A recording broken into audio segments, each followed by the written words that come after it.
core of what this Rolling Thunder thing is all about. And I don't have a clue, because it's about nothing. It's just something that happened 40 years ago. What if I told you the biggest rock legends of our time, Bob Dylan and Mick Jagger, never collaborated? Not because they couldn't, but because they wouldn't. Two icons, two unmatched legacies, and one unspoken rule between them: stay in your lane. Today, we're pulling back the curtain on the decades-long tension that kept Dylan and Jagger from ever sharing a studio, and why that decision wasn't just personal, it was strategic. Before we dive in, drop this in the comments. If Dylan and Jagger had done one track together, what would you have called it?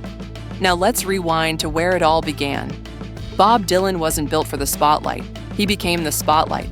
Born Robert Zimmerman in a small Minnesota town, Dylan was quiet, poetic, and obsessed with music. By the early 1960s, he had transformed from a scrappy folk singer into the lyrical heartbeat of a generation. He wasn't writing hits, he was writing history. Blowin' in the wind. The times they are a-changin'. His words became anthems of civil rights, war protests, and youth rebellion.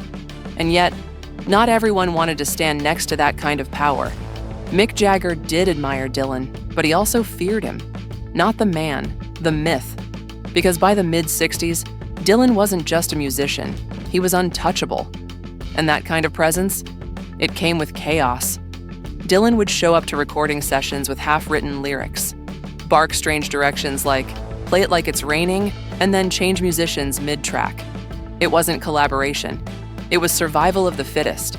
That might work for Dylan's world, but for the Rolling Stones, a band fueled by tight chemistry and structured rebellion, it was a red flag. As Jagger once said, we'd spend days getting a sound just right. Bob would tear it down in a minute. That's not how we work. But it wasn't just the chaos. It was the spotlight. Working with Dylan meant stepping into his orbit and getting burned by the intensity. Jagger had spent decades building the Rolling Stones into a cultural juggernaut. From Satisfaction to Paint It Black, they weren't just making music. They were branding a lifestyle. And Dylan, he didn't play that game. He disrupted it. There was one moment that could have changed it all. Live Aid, 1985. Dylan, Jagger, same stage, same cause. The whole world watching. Fans expected fireworks, a duet, a legend-making performance. But what they got was silence. Dylan performed a shaky, almost surreal version of Blowin' in the Wind with Ron Wood and Keith Richards. Jagger watched from the wings, then did his solo set with Tina Turner. No crossover, no jam session. And that non-collaboration said it all.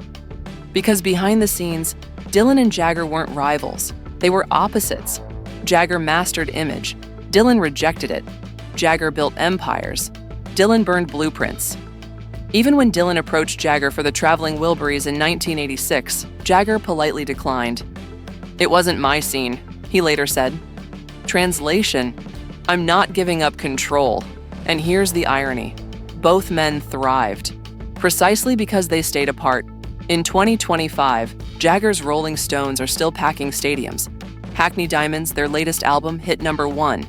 He's 81 and still spinning, strutting, and outworking artists half his age. Meanwhile, Dylan, he's in his own world. Still touring, still writing. Still impossible to define. Rough and rowdy ways made critics weep. His 2022 book, The Philosophy of Modern Song, instant classic.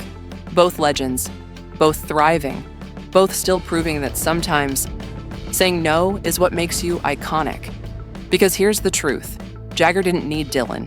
Dylan didn't need Jagger. And that's what makes their legacies so powerful. They didn't dilute their genius for the headlines. They didn't force a brand. They protected the truth of their artistry, even if it meant disappointing fans.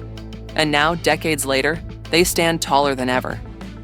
So here's the question for you. Do you think they made the right call? Or did we miss out on the greatest collab in rock history? Let me know in the comments. I'll be reading every single one.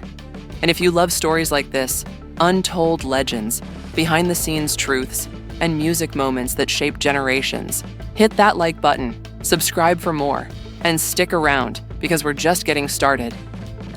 In the end, Dylan and Jagger may never have shared the mic, but they shared something far rarer. Respect, boundaries, and the courage to stand alone. Because in the world of music, not all silence is absence. Sometimes it's legacy.